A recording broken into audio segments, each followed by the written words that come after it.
Hi friends, இன்றைக்கி காலையிலே எல்லாருமே ஃபாஸ்டிங்கு. நான் மதியமாக லஞ்ச் ரெடி பண்ணுறதுக்கு ஸ்டார்ட் பண்ணிட்டேன். ஏன் ஃபாஸ்டிங்னா, தாத்தாவுக்கு வந்து 4வது வருஷம் நினைவு நாள் இன்னைக்கு.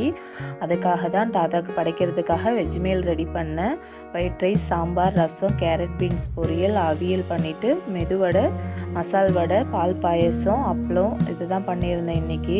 இருக்கிற நல்ல விஷயங்கள் அத்தனையுமே நாங்கள் வந்து எங்கள் தாத்தாவை பார்த்து கற்றுக்கிட்டது தான். அவ்வளோ ஜென்யூனான பர்சன் எங்கள் தாத்தா.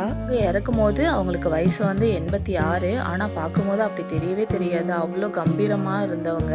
திடீர்னு நைட்டு ஒரு 2 மணிக்கு ஹார்ட் அட்டாக்ல தான் இறந்துட்டாங்க. தாத்தா இறந்துட்டாங்களே, தாத்தாவுக்கு எதுவுமே பண்ணலையே அப்படின்ற கவலை எங்களுக்கு யாருக்குமே இல்லை. ஏன்னா எங்கள் தாத்தாவுக்கு தேவையானது அத்தனையுமே நாங்கள் எல்லாருமே பண்ணிட்டோம். அவ்வளோ சந்தோஷமாக வச்சுருந்தோம் கடைசி வரைக்குமே தாத்தாவை. பர்சனலாக ஒரு கஷ்டம் இருக்குது. அது என்னென்னா, நான் வந்து கன்சீவாக இருந்தப்போ பாப்பா 4 மந்த் வயசில் இருந்தாங்க. அப்போ தான் தாத்தா இறந்துட்டாங்க.